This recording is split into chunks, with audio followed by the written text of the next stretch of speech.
Alrighty, folks, let's take a look at the vertex form of a quadratic function, which is kind of a new thing for us, but it's actually quite a good one.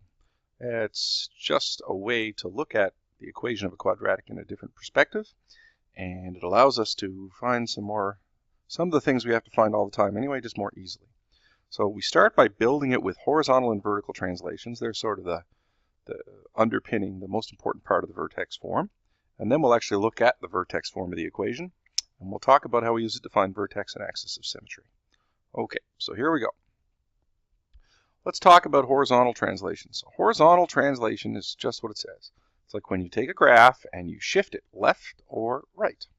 So if we want to accomplish shifting a graph to the left or the right, what we do is we add or subtract something to the x variable. Now, it's kind of backwards compared to what you might expect. If I subtract a number from the x variable, like right here, what happens is I actually shift the entire graph 3 units to the right. So we have a horizontal translation in that case. That's actually a positive 3 when I subtract 3 from x. And if I add 3 to x, like this, then what happens is the entire graph gets shifted 3 units to the left. Strange, but that's what happens. Okay, so it's a little bit backwards, but that's the way it works for horizontal translations. Vertical translations, very similar thing. We start with the easiest quadratic in the world, y equals x squared. And what we're going to do this time is we're not going to add or subtract to x itself, but we're going to subtract a 3 here from this whole side of the equation. So let's take a look back at the last slide for a second to pay some attention to this. When we have a horizontal translation inside the equation, the number is either added or subtracted to the x inside the square with some brackets.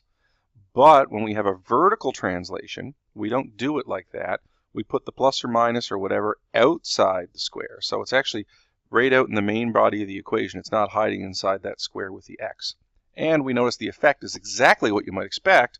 If we subtract 3 from x squared, we shift the graph down. So we have a vertical translation of negative 3. And if I add 3, then I get a vertical translation of positive 3. Horizontal translations backwards, vertical translations not. Okay, so let's take a look at the vertex form of a quadratic function. It looks a little bit crazy, but it'll make more sense in a second. So this x minus h squared, that's just another way to represent that we're going to have horizontal translations to our graph. And then the plus k is a way for us to say that we're going to have vertical translations. So all of this is just taking y equals x squared, and then we applied a horizontal and a vertical translation at the same time. And then look who's hiding out in front here. Aha, the usual suspect, a. Now that's the same a that we had in both other forms of our quadratic functions. It's the same thing in vertex form that we have here as we had in the factored form and in the standard form. So all the forms of the equation have the same a in it. So let's look at what these things do. H, the horizontal translation, shifts the graph left or right. We have to be careful with the sign, okay? Because whatever it says in the equation, it kind of goes in the opposite direction. But when we talk about vertical translations, it shifts the graph up or down, and the sign is exactly as it reads. So notice that in the equation, we put a minus h here, but a plus k there to make that distinction. All right, now the value of a is the same thing it's always been. It's a vertical stretch or reflection. So what it does is it causes the graph to change shape, and it determines the direction of opening based on whether or not it's positive or whether or not it's negative. All righty. So let's talk about determining the vertex and axis of symmetry. And this was something that took a little bit of work in either one of the previous forms that we looked at, both in the standard and the factored form. But in vertex form, real easy. Okay, so remember, this is our horizontal translation and this is our vertical translation, which means for y equals x squared, we had our vertex right on the origin at 0, 0. But when we apply a horizontal translation, remember now it's got to be the backward sign, 4 units to the left, we end up at negative 4, and 5 units up, we end up at positive 5. So the vertex we get here is just negative 4, positive 5. Easy peasy, lemon squeezy. All right. Let's see if we can find the vertex for this one. Same idea. All we got to do is look at those translations.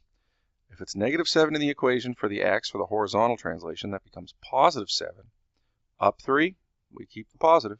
So the vertex for this one would be at 7 and 3. Axis of symmetry for each one, The axis of symmetry for this one is just x equals -4, the vertical line that goes right through that vertex where x equals -4. And for this one, it's at x equals 7. So it's a vertical line that goes right through that x coordinate. Easy stuff. Okay, so the vertex form of a quadratic function is given by y equals a outside of x minus h squared plus k. The parameters h and k determine the horizontal and vertical translations. The parameter a is the same in all three forms of the function, and its value affects the shape of the graph and the direction of opening. Remember, if a is positive, it opens up, a is negative, it opens down. And the vertex of the parabola is given by hk. So if I look at this and I think, well, why didn't they say negative h? Because it has to change sign, right? But it's already negative in the equation. So whatever I have in that equation, x minus, let's say, 7 squared plus 3, then my vertex would be at 7, 3. Okay? And since it's x minus h, we can say the vertex is exactly at just h and k. Okay? And that's all there is to it. Hopefully that's helpful, and we'll see you in the next one.